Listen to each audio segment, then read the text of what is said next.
Hello and welcome back to another episode of Supercoach Insider. My name is Ben, And I'm Swiz. and thank you for joining us. This is the Carlton Blues team analysis podcast, Swiz, where dreams go to die. Thank you for joining us. Before we move on, the socials, let's hit them up on that. SC Insider 100. You can find us on Facebook, Twitter, Twitch, and obviously all the audio platforms. You can look for us. So it's on Spotify, SoundCloud, you name it, and YouTube as well. Just search for us, Supercoach Insider. Now, Swizz, how you faring? You must love talking about the Blues. It looks like you're wearing a Blues shirt right here. How are you Yeah, thinking they're going mate. to travel this year? Yeah, now I've got the Cricket Club shirt on, but it looks like the Carlton shirt. But so I thought I'd get into the spirit. Got a bit of the blues about me at the moment, but I'm happy to be here talking to you, Benny. It should be a good show. I'm very hot on the Blues. What about yourself, Benny? How are we travelling, mate? Yeah, not too bad, not too bad. Back into the full swing of things. I'm starting to actually get really ramped up and excited about the preseason. Chris will join us at some point. Hopefully, we're trying to reel him out with the Collingwood podcast, but it's almost like he's ghosting us. You know, it's three blind mice trying to find a time that suits, and Chris is doing the last minute ghost, kind of like trying to get a little Tinder date, give him a call up, and then next minute he bails because he had a wank. He's that kind of person right now where he's in until he's out, and then he's like, oh, he's done. He's out. He's not coming over. He's finished. So, look, he will be with us at some point, and we can't wait to have him on. But Swizz, always a pleasure. Before I move on, Shane Milroy, a little shout out to you, sponsored me some lovely beer donation cash, saying, we love you. You are too kind. Chris isn't here to snake some beers. So I'm going to try and finish those before he gets here. And also lovely to see. So Chris Morgan as well, mate, shouting out on the YouTube saying, lovely to see Benny back on the beers because instead of that solo crap. So, mate, I just wanted to say, Chris, mate, I hear you. I see you. I love beers. I try not to drink midweek, but when it's potty season, the drinks are on me or Shane. Swizz, Carlton, are oh, you're optimistic. Yeah, no, just a little optimistic, mate. You know, not as much as Bonfa about throwing the $50 on and get on the Blues because they're a lock for the premiership, but I have backed them for the flag all over, and mate, it's their year. There's always a team that comes up from nowhere, and this is the year for the Blues, mate. They've got the list. It's been coming. They've been telling us they're coming for the last 10 years, and I think they're finally going to do it. Yeah, they've been on the brink for definitely a long time, and look, that's how it is. And it's funny. Shout out to Supercoach Elites, by the way. We are good friends with them.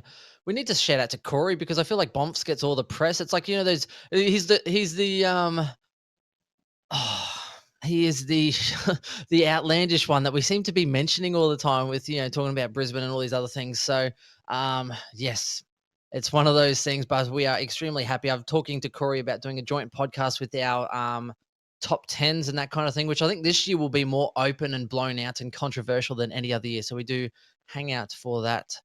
At what And point do we start calling Chris Breda? Never rocks up to the pod.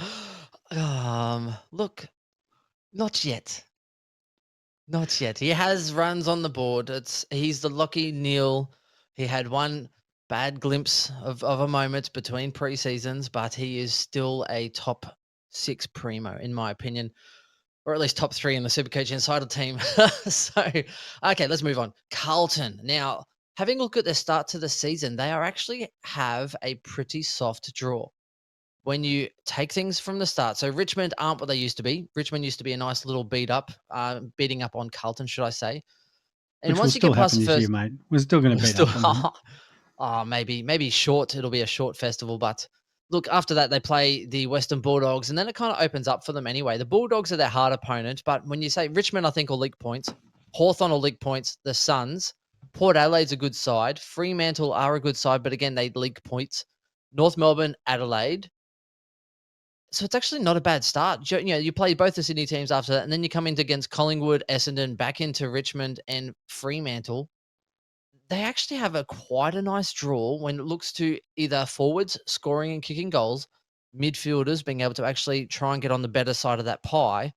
Is there a reason why you shouldn't be starting premiums or some of these rookies, Swizz? Well, we'll look at them closer in a moment, but from just looking from a fixture point of view and their list build, yeah, you we talk about that sort of percentage of the pie, they should be winning games this year, a lot more games than that they have been. So yeah, there should be some Blue players that we should be looking at, but then we'll break it down, and that might not exactly be the case. Well, and if they're going to be a top four side, I mean, that's even more. I mean, it's kind of like American Pie. I want to put my fingers in that pie. I want to get as much of that as I can get. And unfortunately, that means probably starting some Carlton players. But the big issue is it's basically expensive rookie mid price and one premium. They don't have that much to offer outside of a handful of players. Yeah, exactly. Yeah, they're not like I'd love to say they're really Supercoach relevant, But but they're yeah, not. as you said, there's only a handful because yeah, a few of those guys are already at overvalue. Yeah, they might have to improve 3, 4, 5 points from a Supercoach point of view. It's more they've added to their list, which will help them win games, not actually improve their individual Supercoach scores. Mate, Paddy Dow must be so upset. They're bringing in better players, better midfielders. Do you know what I mean? How bad would you be just being a depth player? I say that. I'm a Oh. nothing player. I'm not playing, so it's better than what I am. But Well, hey, it we is, can but stand here on the oh, sidelines and give Paddy him a fucking whip. Dow, mate. Let's Paddy not Dow. bring him up this year. Who's the Paddy Dow of 2022? I was thinking about that the other day. That's a great question. It's one of those guys in that sort of $200,000 to $300,000 range. That's just going to like. There's a lot of preseason hype, but it's just going to burn you. So I don't want it to be one of your men like a Rainer or stuff like that because there is a lot of hype about them, and I think they're better players than what Paddy Dow are, or Paddy Dow is. But that's a good question. I'm gonna have to think about that a little bit more. And that, you got somebody in mind, mate? No, not necessarily. I'm thinking maybe more the Gold Coast to Fremantle transition player is Oh yeah, no, probably that's a good one. probably a decent trap. I can't even remember his name. That's how Will irrelevant it is Brody. to me. Will Brody. Just and we'll get into that in the Fremantle podcast, obviously. But he, for me, or even Stevens, and I do love Stevens because I think he has a lot to play. But after talking to quite a few people like Zane and a few others, he's really fringe 22 for me. So those were probably my couple, and we'll get Oh, into we had a reasons good why. argument about Dylan Stevens last We night. did, but hey, look, we're gonna save that. It's a little snippet, a little glimpse and a preview. We're gonna hook you into our Fremantle and our Sydney Swans podcast just to hear those comments. All right, let's move on. Let's go premiums straight out of the bat. We have to go with Sammy Walsh. He's 637,000, midfield only, average 117. Now, he averaged 120.1 after the buy, and he absolutely killed it. So when you look at, it's kind of like a skateboard ramp. So he really plateaued in the middle of the year. He started off with a 120 average over 7 rounds, or 120.6, went 108.8 through the middle 8 rounds, and then came home, averaged 123 over the last 7. Now, people are saying, oh, well, Sam Walsh is just naturally going to progress because everyone's going up in the preseason. No one ever goes, oh, hey, this player's going to go down. Right. So everyone's going up. Everyone's on the improve. It's like being in a stock market, not looking for short stock, looking for everyone's going up. Everyone's has so much potential. And that's what I'm worried about with Sam Walsh because it's more, I think he'll get more attention. I still think he's still trying to work on his contested game. So he does have another level to go. It's just, is it this year? Swiz, what do you think? Sammy Walsh. Yeah, mate. That was one of the great things for us last year. We were on the Walsh train over Cripps, and he proved it. If the breakout was coming, and yeah, now he's fantastic. The one issue that Walshy had last year, naturally being a young player, it's still a bit of that yo-yo. We hope that standard deviation will decrease and his bottom will come up, and it'll just sort of even out a little bit more, so he becomes more consistent. The issue that he's going to be dealing with is the tag. Like, what was the games last year against the Pies? A 193, Cats 158, Freo 138, Saints 141. Teams aren't going to let him run around and just do what he wants this year. You're not going to bother tagging Tripper.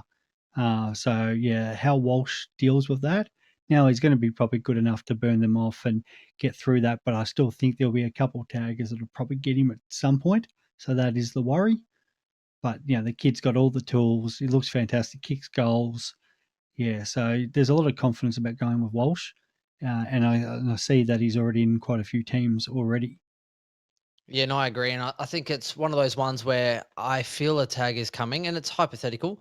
But if he does get tagged, then I'd be definitely looking to get after him straight after that and trying to jump on for that process. So I also think they have the first buy, don't they, Carlton? I'm just trying to have a look now. AFL website doesn't seem to like to tell me who's not playing, but I think Carlton have the first buy, Yeah, I and think is it round 12 or round 12, I think. So they're not playing round 12. yeah, no, Um, definitely round 12, mate. yeah, so that kind of makes it again another upgrade target, hoping that he gets a tag at some point, has a little bit of a low game, and then I can jump on. Yeah, so that's pretty much the only line of thinking for me. I do think he is a great player. I think with Hewitt and a few of those others coming in, I think Hewitt probably actually he knows how to try and put some blocks on and actually assist teammates. He's definitely a good team player, unlike some others that just sort of focus on themselves. So Walshy is an absolute talent. He's a freak. I like him. If I can get him cheaper, I would. But for me, I'm not sure I'm 100% sold on starting him at this point. It's a wait and see and try and get him at an upgrade for me, Swizz. Yeah, it's just even that whole change of the midfield with, as you said, Hewitt, but Adam Cerra coming in as Cerra, well. yep. So yeah, And they're then bigger bodies, Cripps back to his fittest and best, sole and captain worthy. they're gonna protect they'll protect him, but it's gonna take some time probably for them to figure out, who's going for the ball, who's doing the blocking. So it won't happen overnight. I think the Blues are one of those teams where they could start a little slow, but they're going to come home on fire, and it'll be great to pick They them up could after start that slow first and bye. still win games too. Yeah. Like, Yeah, they could, and if they're even if they're even at that bye, say 6-5 or 5-6 or something around that mark, I think they've got a lot of winnable games after the bye, and definitely somebody who I'd be probably trying to target as my seventh or eighth midfielder because I think Walshy could come home on fire. come home with a thunder. I'm with you there. So, right, so that's a perfect one. That's probably the only premium, to be fair. Doherty, obviously testicular cancer, so he's still in a conditioning phase at the moment, undergoing chemo, second occurrence of testicular cancer. So we wish him well.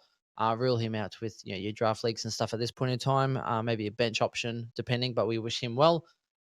Which kind of then leads us, hey, that's our premium sort of done for that point. Cerra, we'll have a look and we'll go into probably let's have a look at more of the mid-price range at the moment.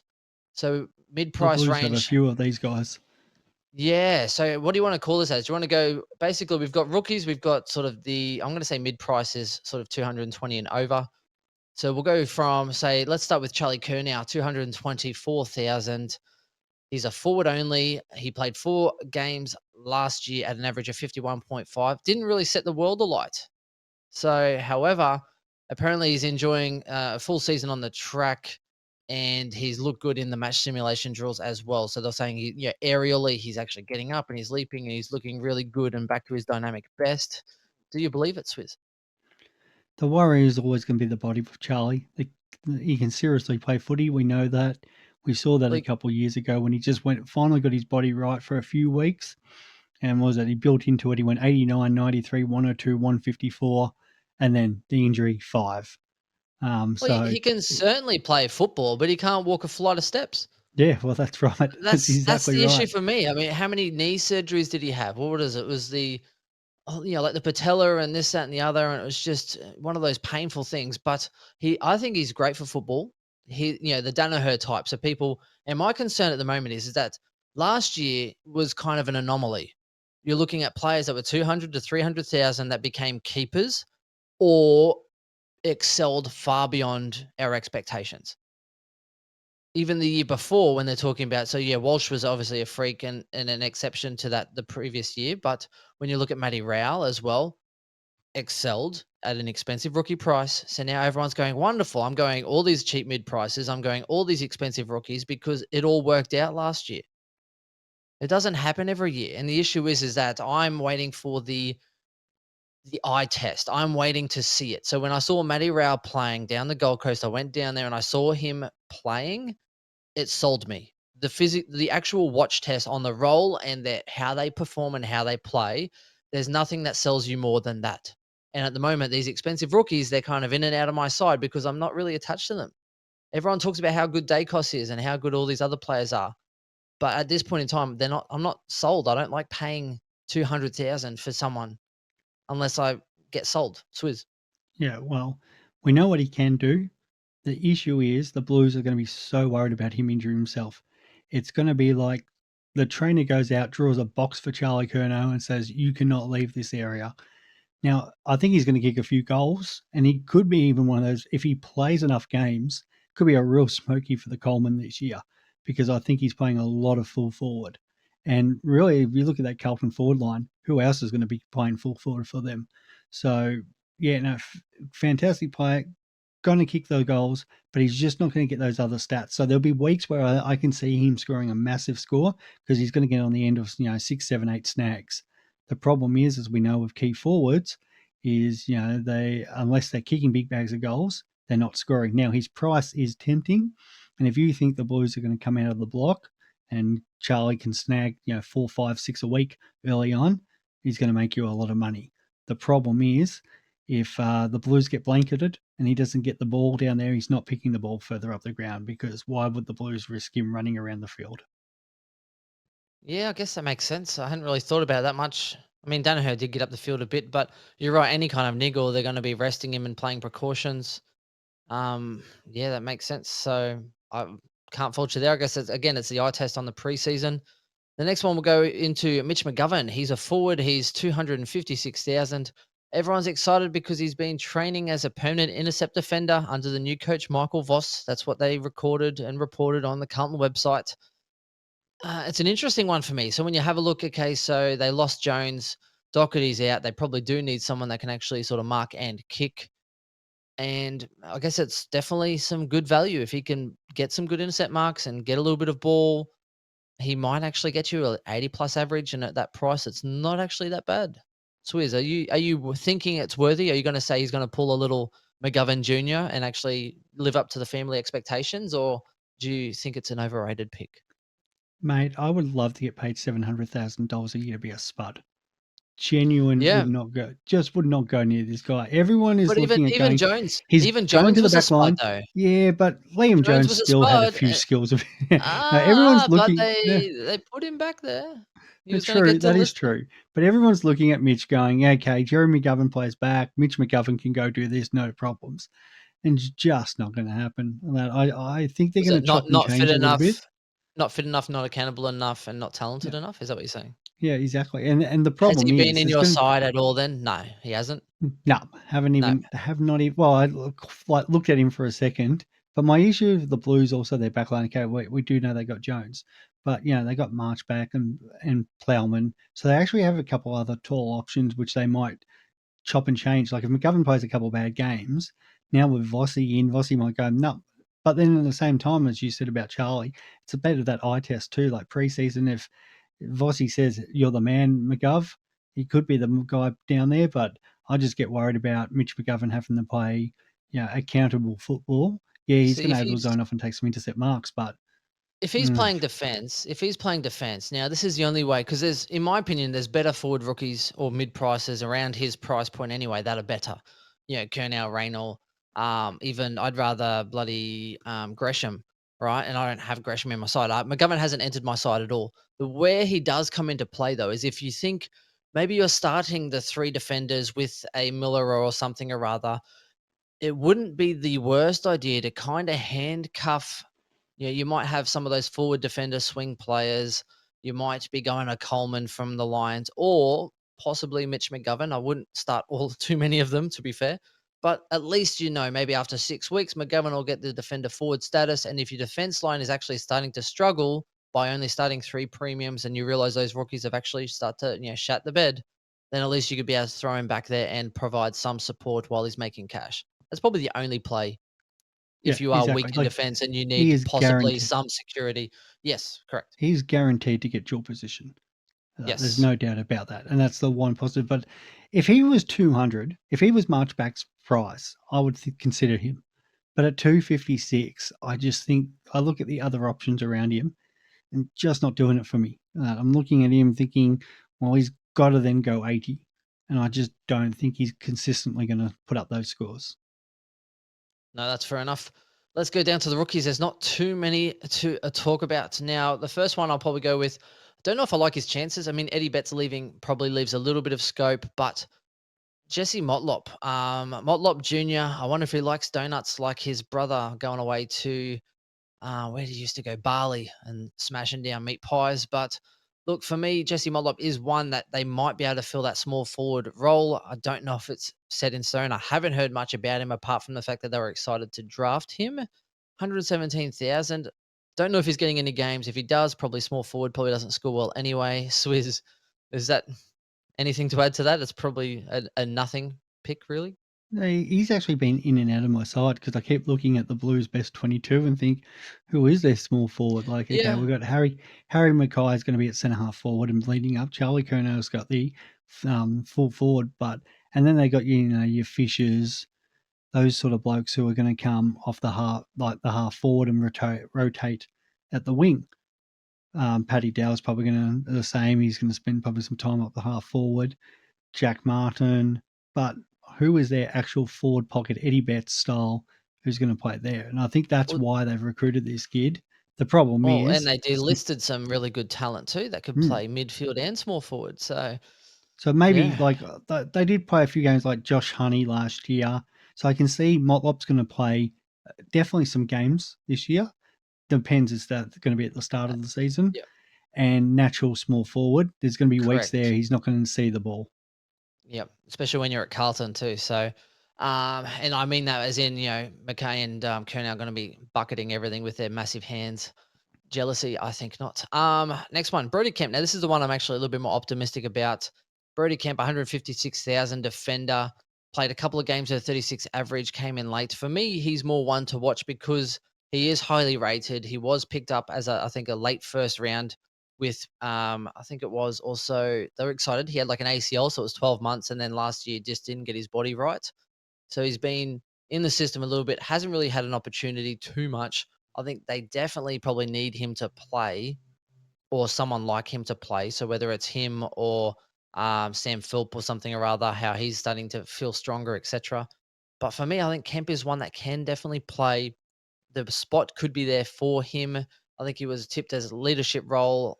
End of first round pick was very, very highly regarded. So for me, it's a wait and see. I haven't seen too much of the Carlton press about him, except for the fact that I think he's training, and he's on my watch list. I'm hoping that something comes out, and if in the preseason he looks good, I think you could definitely get some good security from 160,000 defender, depending on his role. Swizz.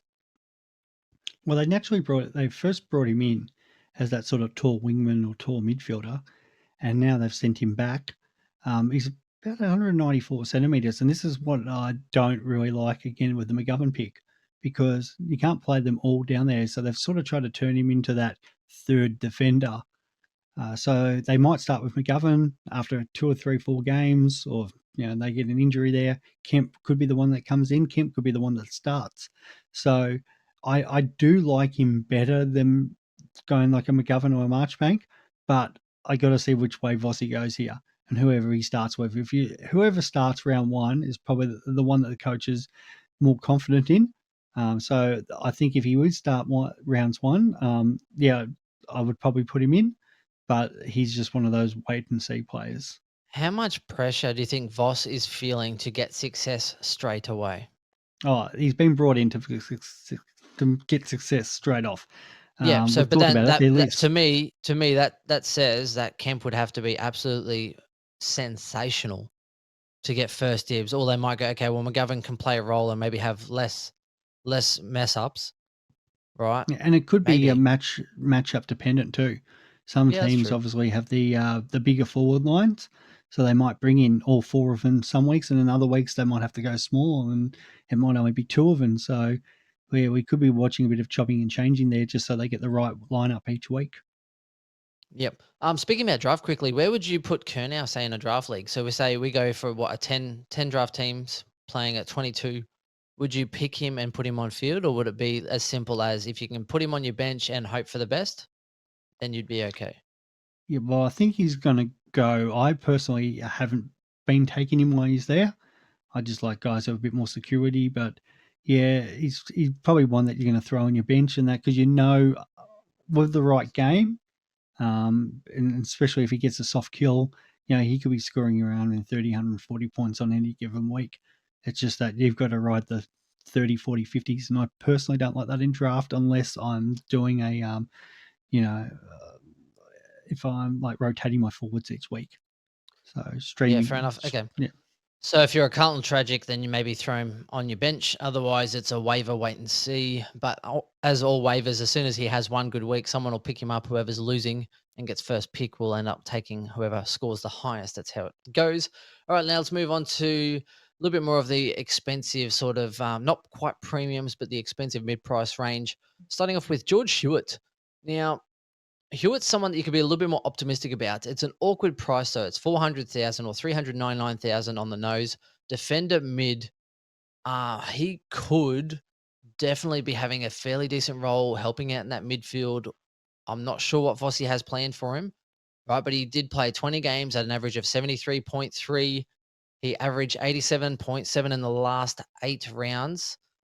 I'm pretty, 7 rounds, sorry. I'm pretty optimistic about him in general, particularly for draft leagues as a defender. But in standard, where you have points matter and you have Sicily for not much more, do you think Hewitt is relevant for standard this year? Mate, he was locked in my team until Supercoach came out and said, yeah, we're going to have position changes from round 6 and 12 and 18. Once we knew we could get dual position players where some of those midfielders are going to drop back as defenders, George Hewitt, big line for standard for me. Because he did have that relevance. I did like the DPP. I knew he was going to be playing midfield. Thought, yep, this guy can score points. So he just becomes a draft option now, and it just depends. If you're going midfield heavy, yeah, there might be a few people who are now thinking, oh, well, I'll grab some of those midfielders who are going to pick up possibly dual position status, and they might leave Georgie Hewitt there, looking at some of his scores, and they might be forgetting that he's a defender.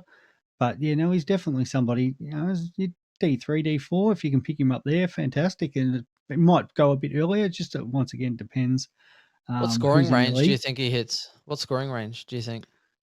Like, I can see 85s. I think 80 is more realistic, but I can see if he's playing permanent midfield and Carlton is successful, there's no reason why he couldn't get to an 85 average. But Yeah, I I'm think more anywhere between 80 and 100 or 80 to 95, probably the range that, depending again how much midfield time and the role he gets.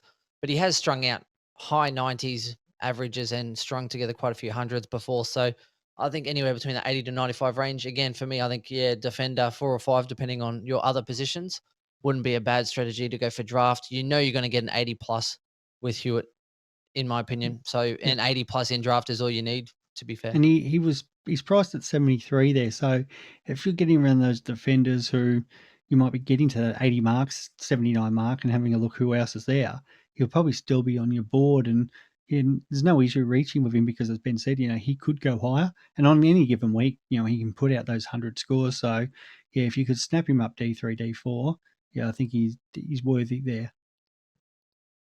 Yeah, no, I'm with you. I'm just trying to have a bit of a look at everyone around his price point, to be honest, on the averages.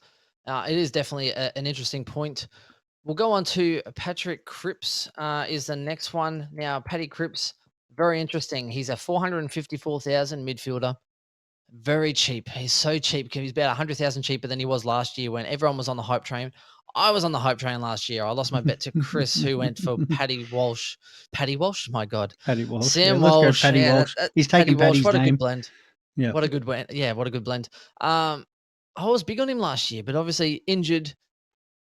They reckon he's going to get back to probably his best. So I think they were talking about it, and he was saying back to being strong at the contest and doing those things that he does well, which is probably just a re-release of his press conference 12 months ago, where he said he's going to try, and he lost too much weight, remember, and he wasn't very efficient. So I'm going to get bigger. I'm going to get stronger. And in the process, then had back issues because he probably got bigger and stronger with a heavier load running. So I don't know. I'm tempted though, because he is not very highly owned. I think he's about 7%. Now, for me, that's tempting. If he comes out and starts playing well in the preseason, in these preseason games or intra-club games, and actually looks like he's a dominating beast, his percentage will jump huge, probably more than any of the other players at this point in time. Yep, it's hard to disagree with that, but I mean, it's I'm the not. burn factor. It's the It's burn factor, tempting. mate. It is, and they're so heavy in the midfield. It depends on his role. The very valid point. I'm not sure who it was that made it. It could have been Chris, but I'm not going to give him credit for it. But the new rules now, when you get tackled and you can't take like a 360, Cripps was notorious for having 5 people hanging off him. Do you know what I mean? He Yeah. won't get that much time this year. He already struggles to try and kick it inside in general or inside 50 because he's not a very good decision maker. And I think with these new rules on if you get actually tackled, you can't do a 360, you're not going to get much time. They're going to be holding the ball a little bit quicker. Those Sam Walsh types, the Bontempellis, the McRaes, the ones that can actually make good decisions, are clean with their hands. They can make a good decision without much time. They don't need to try and bust tackles or do 360s and 180s to try and get rid of the ball. Are probably going to do better. And Cripps likes to muscle people and have them hang on to him for an exuberant amount of time. So I am worried he's going to actually do well, but then also leak points if you grab him. Yeah, exactly. Yeah, I want guys who, as you said, are quick with the hands, quick with the mind, or uh, have that speed, explosive speed from the pack. And Cripps doesn't feel that. Great big body, gets the ball. Yeah, as you said, he can ride those tackles. But I don't know if the Supercoach scoring is going to suit him this year. It could be completely wrong, and with all the attention with Walsh and the extra protection with Cerra and Georgie Hewitt in there, but I would want to see it and see it for a few weeks. After the burn factor of the last couple of years, I just don't want anything to do with Cripps at the moment, and that's even in draft. Like if I can pick him up, the problem with some people, they're going to go, well, there's Patrick Cripps, I'm going to grab him early. There's going to be others going, oh no, I can't do it for myself. So like, Do you I know don't why want my him. draft leagues were so bad last year? And I was playing in leagues, against like Dr. Supercoach, and there was a couple others. I think in my main league, I did pretty well because I didn't. There was someone better in my second pick than him, but I was bullish on him, and I was like, wonderful. I've got a captain in Lockie Neal, and I'll go a VC as Paddy Cripps. What a great VC option. Do you know what I mean? And then you're cooked. If you mess up your first 2 picks when captains are doubled, you are screwed all year. Yeah, Just side well, notes, Swiz, I was having mate, a look at Hewitt. I was having a look at Hewitt. you When you look yeah, at I was just looking draft, at Hewitt there. Yeah, so so you're asking anyone that above question. him, Yeah, anyone above uh, him in draft, Liam Duggan is higher on the ladder. Redmond higher on the ladder. We're talking about defenders. Justin McInerney's higher. Duray, and then you Nick get into like Haynes, your Broad. IQ, Jonas, Rowbottom. Sorry, Rowbottom's a mid. Rotham, Hunter Clark. Right. So, and then you start to get into, then you get into like a Hewitt. So I think there's definitely some good scope. Hunter Clark, I wouldn't mind. IQ, I think, is going on the up. But when you look at some of those others, like your Redmonds and your McInerney's, etc., I think he's definitely a nice option that you could do.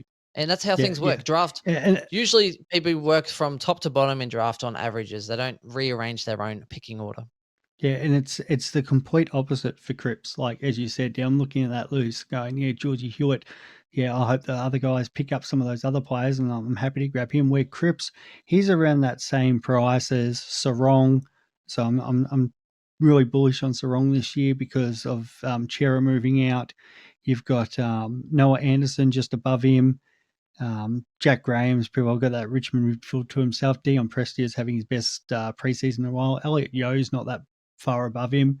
So there's just other players that I'm more confident on than I am And for players Cripps. that'll Where slide, players that will slide. The problem with big name players that have done it before, that's why Hanbury kept getting picked up early for 5 years. But it's true because it's it is always, true. the highlight reel and you're like, Paddy Cripps is a beast.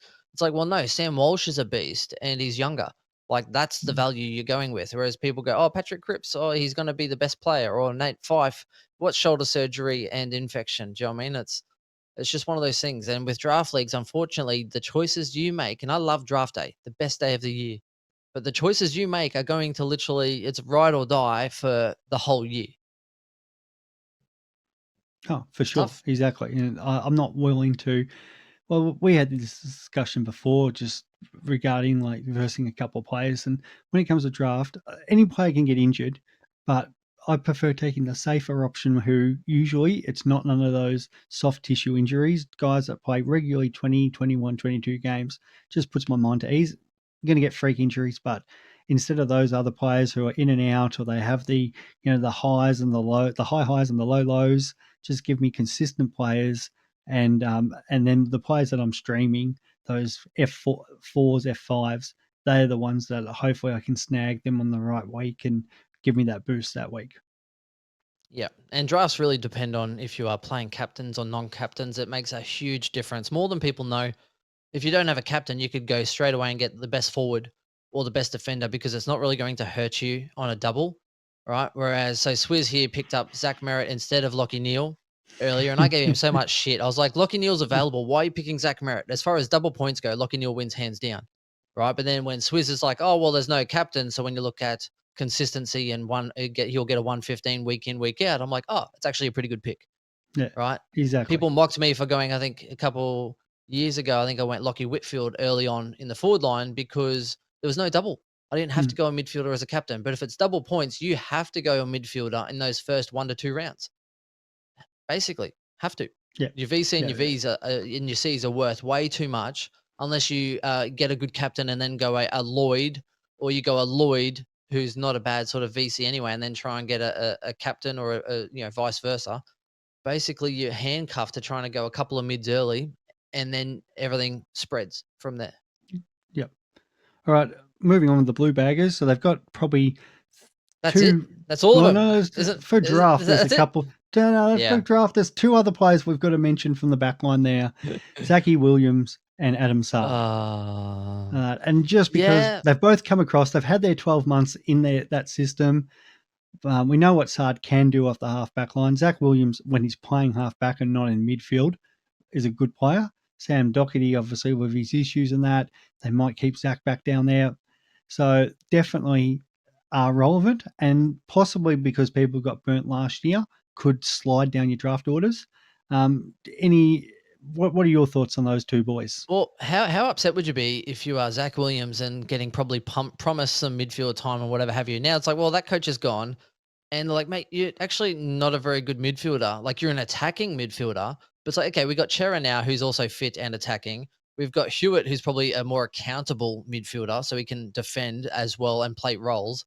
So for me, I think it has to be in that defensive line. And for me, Sard is probably the better value out of the two because he's averaged 100. His body's generally a little bit better, right? He had a poor year last year. But when you look at Doherty's out of that team, who's that ball extracting through? Who's going to be, so for me, I see Carlton, like a McGovern taking an intercept. It's like, cool. Well, McGovern, even though he's a nice kick, forward, I could see them trying to take this mark and then offloading it to a Sard, to a Williams. And for me, Sard would take precedence. Anytime Sard's there, I'd be like, here you go, run, break lines, take them on and kick. So I think Sard's very underpriced. I'd be happily taking him. What was he, an 82 average? Man, you get to 90 average Yeah. once they start thinning. I'll take Sard at a 90 or And even slightly under if I his can first for half of value. the year, do you have his splits there, Benny? Because his first half of Yeah, the yeah. year was friggin' ridiculous. Where his second half of the year, he was just poo. Yeah. Oh, the last part it was 89.3 over the first 7. So he might have actually gone a bit better those first handful anyway. 86.8 for the next 8 and then 71 for the last 7. So he really did tailor off. Um yeah, I just think he's way better than 82 average and they need him more. Doherty definitely got a lot of extraction and now I think it has to be Sard while he's out. Yeah, and people are going to look at your draft leagues. Sicily's cheaper, so you're going to look at taking Sicily there. A lot of hype around Giav.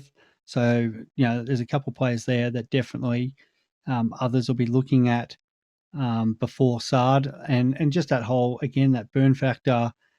People might be going, "Oh no, I'm not taking that." I saw what he did the second half of the year, those last 7 games. So yeah, if Sardi fits into my D3, fantastic. Carlton Hopefully, like have a even lot of potential yeah, in draft and leagues. So much and value in that's what draft.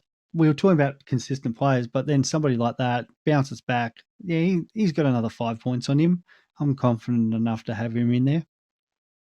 The biggest slider for me is probably Kernow still, and 86 average. He has averaged 100 or highs before, but definitely has to be a role player this year. It would not surprise me because Voss is very old school, right? So when we look at old school, I could see Voss going in there, right? Looking up Paddy Cripps up and down, saying, "You're me," right? Watch highlights of me from 2000 to 2004. You are me. Walsh is Simon Black, and you need to watch and emulate us 24/7. because Patrick Cripps is a big man. Voss was a big, strong man that played big with his big hits and his influence and attack on the footy. And then Walsh is the Simon Black with the finesse and the silk and the fitness base and the IQ. So when you look at that, right, for me, it's just one of those things where they have so much potential. They just need to put it all together. So Vossi coming in there, you look at things could definitely change. So you look at the value there. So Will Setterfield had a horrible year. He could definitely be a role player. I think Ed Kernow probably might even get back to a tagging role. Vossi, I know Port went huge on the tagging and sort of accountability, but maybe even a pressure forward role and locking up some kind of defender and putting pressure on like De Boer did, going and playing a different role wouldn't surprise me. Jack Martin is draft value. Coming at a 68 average, if they're winning games, Jack Martin could be absolutely tearing up because he won't get much attention. It'll go to Charlie Curnow and it'll go to McKay. And, he'll sort of, float through a little bit, I think. So Ed much value. Kernow's my first half of the year burn man. I think he could be perfect pickup, especially in draft off your waivers if you can, or even if you can get him a bit later on, because I think he could pick up dual position status. Can see him spending a lot of time more up in the forward line early on, and then he's one of those guys you hope. Not that we want to hope for injuries, but you hope one of those blue baggers go down because he's probably the next one that goes back in there if need be. All right. And then I want to finish off here with Cerra. Now, average Mm. 90.1. Do you see him climbing, maintaining, or falling in average? And why? I think it's actually increasing, but only slightly. I don't see the big increase that some people are saying. Well, because what's changed between Freo and Carlton? Like, there's no different. He had Fife, Mundy, Brayshaw, and then it was Cerra. Here it's Walsh, Cripps, and then it's him, Georgie Hewitt. So he's still that third, fourth in line. Maybe plays a little bit more wing, but I think he wants that inside time. I think Carlton Yeah, have a lot more similar types to him and bigger bodies already. yeah. He's already So he's tipped to be on the wing, right? So, which I think he'll be able to sort of break lines and move up and down the ground. Average 95.8 for his last 6, but I think you're right. I don't think it's midfield time. I think Carlton website was already talking about, spending time on the wing. Um, and I think he probably maintain around the 90. I don't know if I'd be extremely bullish in draft. I've actually got, I think, a mate at school had him in their draft team, in their standard team. And I wouldn't be expecting that first time, changing clubs back to Victoria. I think he'll be extremely happy and he'll do what is needed to be done out on the wing. yeah, he had that injury 15 game against Adelaide last year. So he's probably true values about a 92, 93. So yeah, as I said, I can see him putting 2, 3, maybe 5 points on that average. But do I want a 95 guy in standard? Absolutely not. And in draft, I think because people are going to see, oh, it's Cerra, he's gone to Carlton, back to Victoria, they're going to either target him at his price or they're going to jump at him that little bit early. And I just don't Yep. see enough value there to go after him at that, you know.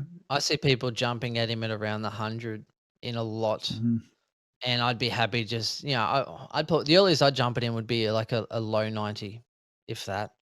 Yeah, Like, yeah, exactly. I there's want to no pay. point picking people at overs though, unless you're playing for enjoyment, right? And you are extremely set on having him in your team because you love Carlton, then sure, pick him around 100. But if he matches your high expectation, then all you've done is literally match where you picked him. Yeah, exactly. If And you manage to get him cheaper and he goes to where you expect, then you actually have profit. There's no point in buying a house for 1.39 million like my next door neighbor did, right?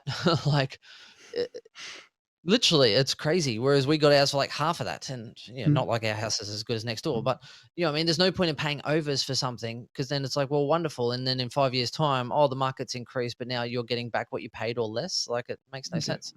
yeah. Like, and that's the thing. Are you taking Cerra or Elliot Yo?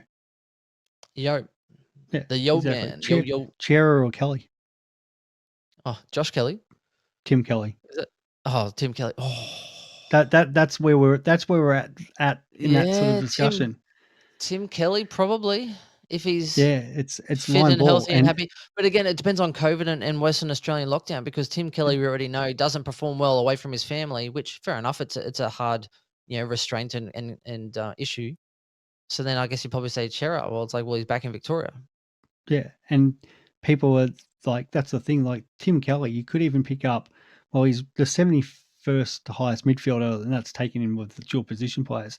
So you could probably pick him up at M6, where people are going to be picking up Cerra at M3, maybe M4. But yeah, it's more likely there. So yeah, I'm not paying overs when I can get a guy who's going to average similar and put him at my M6. Like it just doesn't make any sense. Yeah, no, I'm with you. All right, well, I think that pretty much wraps us up. Swiss, I think we were going to do a little bit of a team reveal, or you were going to shit on some friends, I think. Yeah, So shit on some fucking friends. yeah, let's do that. I'm always keen for the banter, so we'll get onto that next. We'll record that now and release this at around the same time. So that's it from us. Let us know what you think about Carlton. Let us know if you agree with us or if you agree with someone else. I think that wraps us up. No, Swiss, that's thanks for good. joining us, mate. I'll No, catch I you again love it, soon. Benny. No, it's good. Thanks, Good to mate. be back, mate. Appreciate it. Thanks, boys. See See you ya. next time. Bye.